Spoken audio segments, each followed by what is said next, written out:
thank you, everyone, for joining us today. And, we were talking about this a little while ago and threading the dots together. And, whether you are speaking with a home chef, or you're speaking with a fintech startup leader, or you're speaking to the engineering leader of a technology center, or a GCC, or a large retail firm.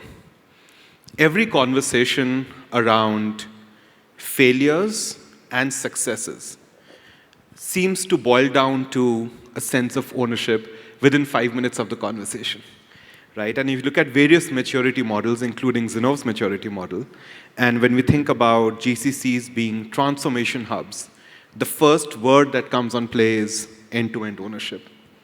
And yet, it sounds like a simple concept, and yet we keep talking about it as a journey and as a challenge. So, Professor Shivardhani, actually my first question is really to you. Why is this considered, such a challenge and such a journey all the time? Is there a psychology behind it? Thanks for the question. It's a great question. When we talk about psychology of ownership, or as academics would call psychological ownership, what we're essentially talking about is the way an individual feels or identifies with his or her job and organization. Right? It's a state where the individual feels like the job or the organization is an extended part of their own identity, is an extension of their own self. And therefore, they have a great degree of control over that job, over that organization. Now, what we know from research is that this idea of psychological ownership is very, very important and has been found to have a positive impact on many elements. For instance, it's known to create higher levels of job satisfaction. It's known to create better knowledge sharing, higher collaboration. In fact, lower levels of burnout, that is employee well-being, has also been linked to that. And very importantly, innovation, right? The sense of the psychological ownership has a very positive effect on innovation. So clearly it is very important, it stays important. So why is it challenging? Why do we continuously kind of say, okay, it's a journey, are we there, are we not there? We have to look at what is it that creates psychological ownership? What are the antecedents of psychological ownership? And there what we find is the structure of the work environment, for instance, how unstructured or structured it is, has a great deal of impact on this idea of psychological ownership. If you have a relatively less structured work environment, it is better for psychological ownership, as opposed to having a highly structured environment. The degree of autonomy that individuals feel also has an important impact on psychological ownership. Now, therein lies the dilemma or the tension for organizations. Because on the one hand, you need structures, you need a very structured work environment because that is key to efficiency, that's key to productivity and so on. But at the same time, it also creates a challenge for psychological ownership and innovation. So, and hence this becomes a journey. So we are all today talking about how do we create these ambidextrous organizations, ones that are operating very efficiently, delivering very efficiently, but at the same time also innovating, proactively anticipating and responding to the threats out there or the opportunities out there. So it really boils down to this concept being very important for how do you create this ambidextrous organization. That's a beautiful sweet spot that you just spoke about, right? And there's a little bit of a nice tension there. And balancing that tension, I think, is critical. And Deepak would love your thoughts on that, right? One of the things that a lot of engineering leaders have said, or have told me at least, is that the difference between a project and a product is mindset. And keeping in mind what Professor just spoke about and this tension and creating this ambidextrous organization, how far do you believe that's true? And do you believe, therefore, there is a correlation between that level of ownership and the maturity or success of a GCC? Yeah, that's a great segue. I think from what Professor talked about. But first of all, I thought I would also mention it in terms of the fact that we're sitting here and talking about the psychology of ownership. To be honest with you, I think in the last 12 or 18 months, I haven't talked anything other than AI or generative AI or what have you. But it was a very stimulating thought in terms of coming here and thinking a little bit about the psychology of ownership. And the first thing that occurred to me was, as the professor was talking about, think about it in terms of when you hold the TV remote in your hand. Yeah, you feel that ownership. Even though it's until your better half or other half asks you to change the channel, but you still have that moment of ownership. And then just earlier before this panel, we were sitting together and talking about things in terms of let's say a driverless car, and you're sitting behind and letting it drive.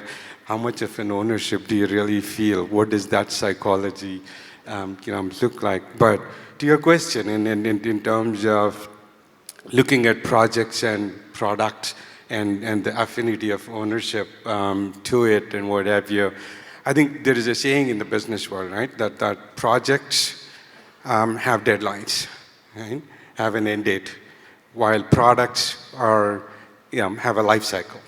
Right? In terms of, if you think about a project, it's like maybe planning a wedding or what have you, right? It has a date. You have a checklist. You go through all of those things, and at the end of the day, you have accomplished, and you breathe a sigh of relief and what have you. While a product is probably, I don't know, like raising a child. Would have never ends, right? I'm sure you guys, quite a few of you can relate to that, right? There is the aspect of being able to, get them to school, to go to college, to get careers and, whatnot, right? And that doesn't even end there. So it's like a life cycle that you have to think about. I think that's the distinction, if you will, between the two. Now, if you think about it in terms of how does ownership relate to projects and products, I personally actually feel there is a balance. Although I think inherently it is more ingrained in the product side of things, there is a level of ownership impact in the projects as well. For example, if you think about a product, let's say you want to be able to build a Taj Mahal, right? You want actually the team to really come with the thought process of that grandeur, that building that legacy, being able to own that, and that's the only time when you actually will see that product come out well. Similarly, from a project point of view, if you're making a Bollywood movie and there is a director who comes and gives everyone a role and who need to do what they need to do, and they just do it and leave, doesn't necessarily become a box office hit either, right? So there is a level of ownership that you have to balance between projects and products, and that actually has a manifestation in it. And to your last point in terms of the impact on GCCs and what how they perform, or how it relates to GCC maturity, I think you asked, right? Essentially, in terms of that, actually, I believe has a high correlation, right? I think if you see the GCCs that are highly mature, we've actually all gone through, like you said, whether you look at this, maturity curve or other forms of looking at yourself. The idea is really, why does it work, or why is there a high correlation? I believe one of the things with that comes with ownership is really the act of innovation. Right? When people own something, they will go find ways to be able to make things successful. They will actually go the extra length to be able to innovate in order to make things successful. Things in terms of ability to be able to make decisions, I think is a lot more improved when you actually have an empowered organization to be able to make those quick decisions and take that risk that we talked about earlier, right? Couple of those kind of things. That's why I believe it is really highly correlated with respect to GCC maturity. And I'll just conclude by saying it. It's really ownership is a journey. It's not a destination, right? So that journey always, it does evolve. So it's good to think of it that way. That is true. That is absolutely. I'm glad you brought up weddings. The recent weddings in our country, I don't know, we could have a separate panel discussion on whether that would consider a project. There was one yesterday here, and half of us were looking to go there. Is it a project or is it a product? But love the thought around it being a journey, like many other things, and Balu, therefore, carrying that same theme on to you, right? You and the company have been on that journey as well. How do we make sure that that journey and the work that you're doing on that journey creates a more sustainable culture of ownership over a period of time? And what are some of the indicators that tell us whether we are on the right journey, on the right track or not? What are the green or the red flags that tell us that? Yeah, so before you even get started actually on the question, so I take a lot of calls in the night, and sometimes my daughter does listen to those calls. And sometimes you say these words and they mean differently for different people. And it's a very relatable connotation to a lot of people in the organization too, right? So a lot of times she captures, like she got these two words called calibration, extreme ownership. So she asked me one day, what does extreme ownership means? I said, this is how you present yourself, and this is how you come across for the people, and you say that you are in control of a situation. And I don't know what she understood from that. Next day she went to the class, and she started telling the teacher how she should teach. Okay, so guess what? Like, we went for a parent-teacher conference 2 weeks later, and we actually understood what's the true meaning of extreme ownership. Okay, so but on that note, I've seen organizations evolve typically into three fashions, right? I call it as partnership, leadership, partnership, ownership, and leadership are global roles in nature. So typically when you start small, when you're in the incubation phase, I think the first thing that happens is that it's like the work is thrown over the fence. It's an important phase of the life. And the next thing is that based on your talent dimensions that you have, or based on the people and the work skills that you probably have, you start to say that, okay, let's form these bonds together, and maybe we can make this team accountable for an outcome rather than just asking them to do some ad hoc tasks. I think the second phase of the journey. The third is that when you're actually able to relate to the culture of the organization, and you're actually able to lead agnostic to the location, or even the roles are interchangeable, right, across the locations. I think that's when the leadership journey starts, or even global role starts. But oftentimes the stigma that companies go through, or the dilemma they go through, is that when you get to the different phase, the third phase, is first phase is irrelevant or not? I think that's where the blind spot is. I think in reality, all three phases are equally important. Just because you've reached the highest level of maturity doesn't mean that you're ignoring the first stage of the company. So if you look at balance of the organization anyway, you actually look at all three phases working in harmony. So you need to have the partnership models, you need to have the local ownership models, and also you have to have the global leadership models. I think that is more sustainable in long-running organizations, and that's how you build organizations how you want to do that. And like if you look at it, Walmart, so we've grown quite a bit in the last couple of years, and then we have actually taken a pause, and then we re-looked at it, and unknowingly, I think we started to call it as IDC culture versus US culture, right? So what is the reason? Like, actually there is no difference at all. It is the words that you choose, and that actually makes you look completely different. So now we're being a lot more intentional about calling like one Walmart global tech organization. And that makes a huge impact. Like, and people don't think that we are two different companies in the same company, right? So that's again, these are intentional things that you have to do if you want to build ownership model in a sustainable model. The do's and don'ts, or the red flags and green flags, the way I look at it is that when you look at ownership models, you have to know what it is and what it is not.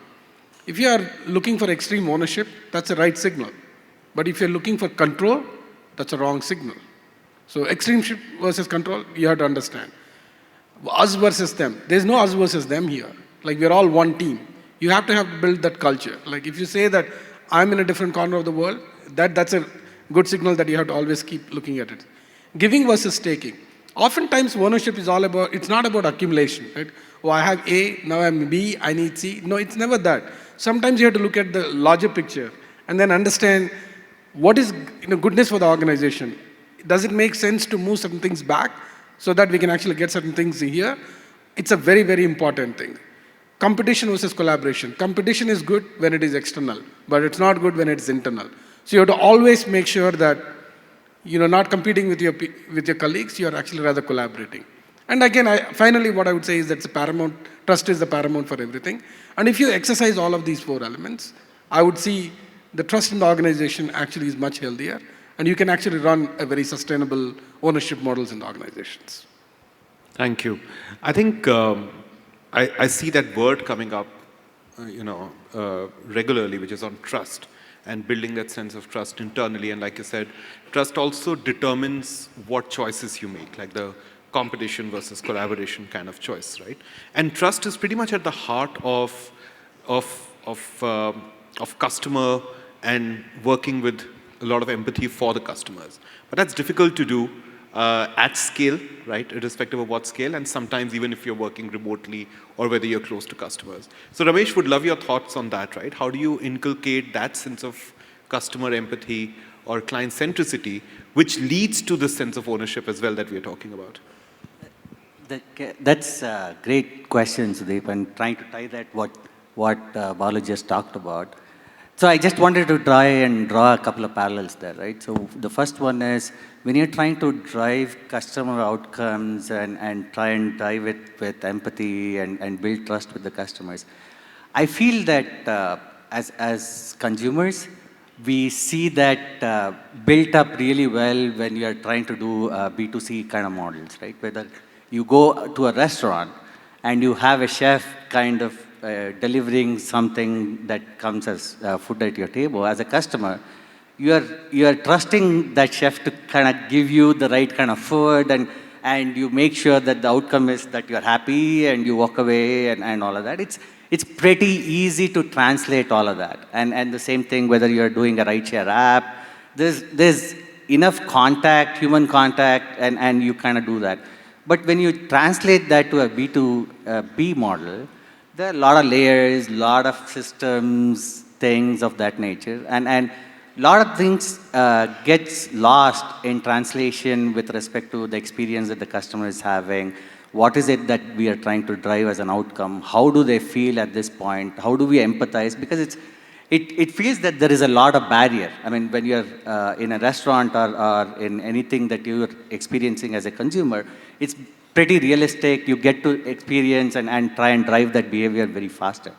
So again, at Commvault, we help our customers make sure that they're resilient and ensure that data that they have is protected and they can come out with being a resilient company and all of that. So in wave of the recent cyber threats and ransomware attacks and all of that, the life of the CIOs, CEOs, and all of those people have been very stressful right now. And fortunately or unfortunately, we at Commvault, we are always there trying to solve this kind of a situation for our customers. So we started off with this journey internally. We started putting together a program called Minutes to Meltdown. So Minutes to Meltdown is basically like a simulated exercise when a customer or one of our, one of the companies, enterprise companies, kind of feel the ransomware attack and how do they kind of go through the journey, right? The idea was, initially we wanted to kind of bring that into our organization to make sure that everybody understands how do you feel to be in the shoes of a CIO, CEO in these kind of simulations, in these kind of attacks, and make sure that they understand what are the things that they're going through. But then we also realized, as we are kind of helping our organization, that they feel the experience of the customers, but also we went to the next level where we got them to realize that now they are actually doing these simulated exercises with the customers themselves, trying to make sure that they prep themselves and be ready for these kind of attacks, right? So that they don't really feel that stress before it's like, you're an astronaut, and you go through the simulation exercises of zero gravity and all of that, right? So it's not stressful when you're actually going through that shuttle launch and all that. This kind of helps both the sides, right? So the customers, they are trying to figure out, okay, how do I get ready for, it's not a world where if the attacks are going to happen. It sounds more and more like a Netflix movie. Absolutely, it is. And it's funny, we kind of have this, when we are doing the simulated exercises in customers' environments, we actually do it with the customers. We started off with our employees kind of wearing these white jumpsuits, right? Where they were trying to showcase that it's a real threat and all of that stuff. And it really brought that entire trust behavior with our organization and working with the customers.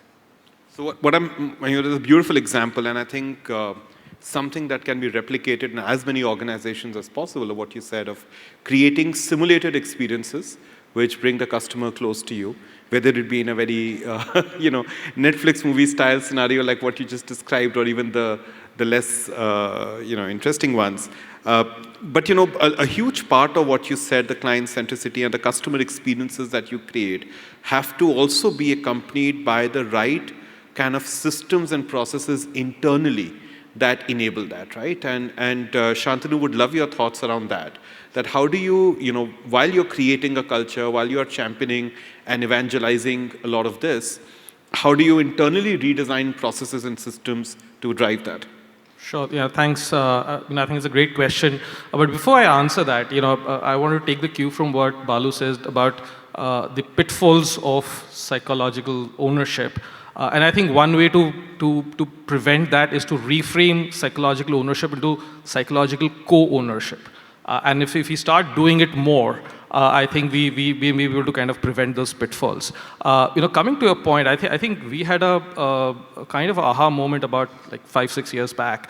One of our very junior employees who works in an interacting environment with the clients, took a step up, broke defined communication channels to deliver for the customer. So this was, so they're technical teams who work with the clients for delivering their office spaces and all of that. But they're always sitting under the revenue and the client relations team. And always the communication channel is through them. And a lot of the times the technical resolutions were taking a lot more time. Here, this guy just walked up to the client and said, why are you doing this? Come to me directly. I'll solve it for you. And that's how it actually panned out. We got to know about this almost 3 months later in one of our client conversations. And he said that, that guy really was very empowered. It's very heartening to see that he was so empowered and he could deliver this thing. Now the truth was, actually he was not empowered. He broke the communication line. So he did all the things which otherwise in an organizational structure that we were talking about were wrong things to do. But he delivered for the client, and there's a client validation of that.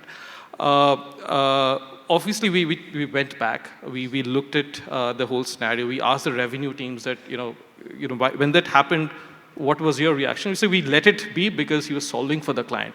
So between the teams, they kind of figured things out. So the point that I'm trying to make here is the fact that sometimes the structures or the processes have to be changed, when you get these moments of validation. So we changed that. We obviously put that as a separate team in front and in parallel to the clients and the revenue teams. We obviously elevated that person because we wanted to kind of show to the organization that if you take risks, right, you will be rewarded. And we instituted it also in our performance appraisals, right? We have a 5-point appraisal, metric. 3 is meets expectation, 4 is exceeds expectations, 5 is outstanding. And the parameter for it is now, if you do everything that is expected of you, you check the box, you do everything, right? You are a 3, right? If you have taken risks and you have failed, you are a 4, right? But if you have taken risk and you've succeeded, you're a 5, which is outstanding. And of course, when you do that, you have to create guardrails so that reckless risks do not get taken. But that's one systems and processes that we set in. And finally, I think the people who got 4, we are now trying to look at a situation where we are celebrating those failures and documenting the learning from those failures so that others can see that the organization is viewing it in that way. So I think those are some of the things that we are trying to do to kind of differentiate ourselves. I think that's a nice way of thinking about it, right? Because we also spoke about how the psychology of ownership is very closely linked to psychological safety. And the kind of systems and redesign that you just spoke about encourages both in that sense. But it also showcases what the examples that you just gave also tells us about the difficult choices that leaders need to make at such junctures, right? And even responding to a situation like you just described requires leaders to have a very carefully calibrated response to that. And therefore, my last sort of wrap-up question to all of you, and would love your thoughts on that, is what can leaders do to drive a sense of ownership with the right guardrails, and therefore what are the levers that they can use and leverage, and what pitfalls maybe they can avoid? And Professor, maybe we'll start with you and go around the panel. Sure. Leadership plays a very, very key role. And specifically as leaders, what is it that you can do to drive this culture of psychological ownership? There are 2 or 3 things. There are several things, but one is voice. How do you give voice to every individual in the organization, right? That is really the first step. It is top down. Once it starts happening at the exec level, it creates that culture of everybody feels that I matter, right? That's the first step. The second is about creating ways for sharing knowledge.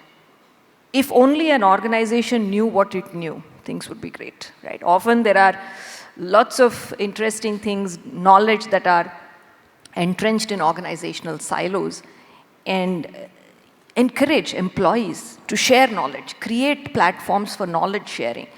And that gives the employees the sense of I'm important, right? So that's another element of psychological ownership. And finally, I want to pick up on what Shantanu said, and this sort of a safety net where you not just tolerate but reward what I'd like to call as well-intentioned failure. I think these are very very important things that a leader can actually do, tangible things that they can do, and that kind of trickles down the organization to set the tone. Yeah, set the tone of the organization, create that culture. Yeah. Thank you. Shantanu. Yeah, so I think it's important to, as a leader, or for the leadership, to drive the sense of purpose, right? And I think the way we should frame it always is that the purpose is to create value, right? And when we frame it in the way of the value, how does value get created? Value gets created by creating willingness on the other side, right? So whether it's customers, whether it's your internal stakeholders, as long as you're creating willingness, right? And there's a concept of willingness to pay and price, right? So essentially, you create high willingness to pay, and your price is lower than that. You're creating that value. And if you align the entire organization to that, I think the ownership automatically kind of starts flowing through.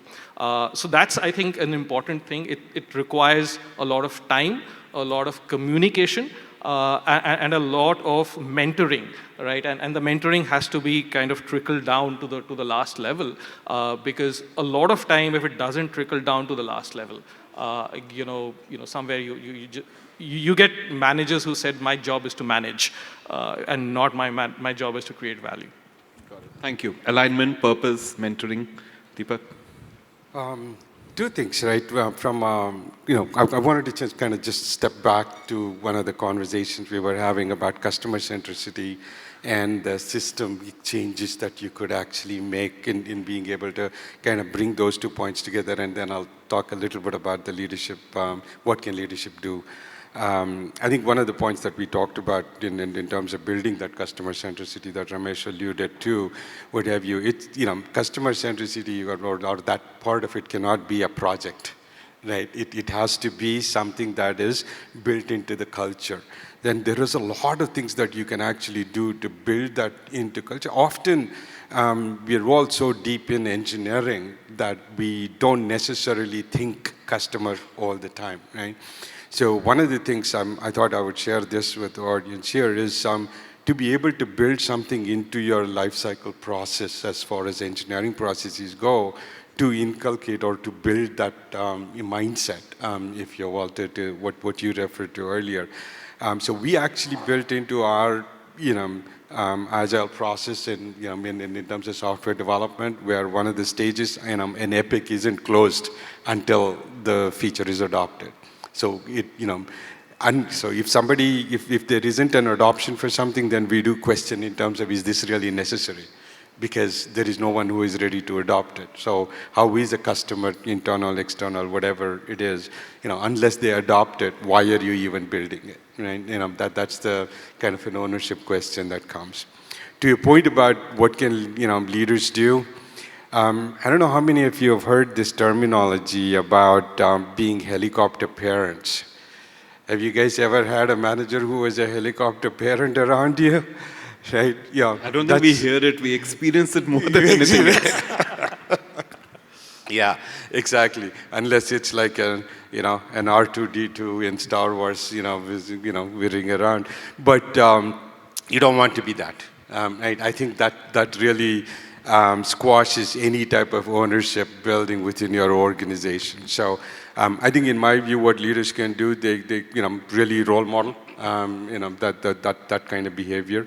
Number two, I think, is to be able to set up a recognition system that aligns with that value in terms of how you recognize those values or those behaviors, like what Shantanu just talked about, in terms of performance metrics and other ways. And really, those were probably two things I would say that a leader. And then I think most importantly, being able to establish a two-way trust and communication. I think that was also referred to. So those were three things I would leave it with. Thank you. Would love your thoughts as well, Ramesh, Balu, on what leaders should and maybe should not do as well. Sure, Sudeep. There are two things that I just wanted to draw everybody's attention. One is, I believe everybody starts kind of talking about and kind of creating a culture of own your story and you can write the ending, right? And that creates a lot of very clear-cut understanding of how you can try and drive ownership and trying to make that happen. The second piece, and I think some of us talked about as part of our conversation, is trying to create pride in what you do, because that creates this ownership automatically.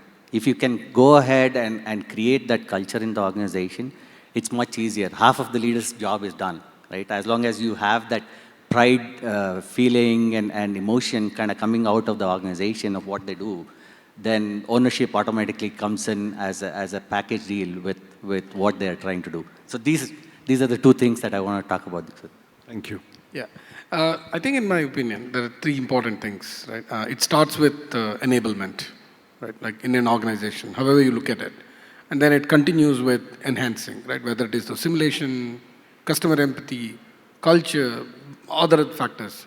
And then it sustains or persists with empowerment, right? I think these are the three things. And I think the most important thing apart from these three is calibration, right? And why do I say that is that when you look at through the journeys, what's relevant 18 months back is no longer relevant now. So when you look at all these three things about enablement, enhancement, and empowerment, you have to go back and look at it's like a flywheel. You have to go back and look at, am I able to calibrate myself? Is this relevant or not? Should I do something different? In any of these three phases, actually ties it back nicely. I think that's a nice flywheel to end this conversation on. Thank you very much for extremely interesting and diverse perspectives. All of you brought your backgrounds and your leadership sort of positions to the fore. So thank you for that. We had wanted to have more time for questions, but looks like we don't. We do have time for 1 or 2 questions if there are any. So if there are people with mics and if there are any questions, there are a couple of hands I see in the middle there.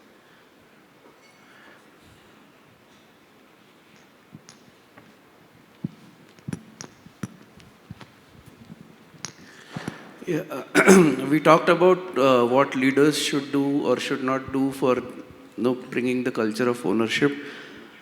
I would like to ask about an individual, the way they have grown up or the way we have shaped up.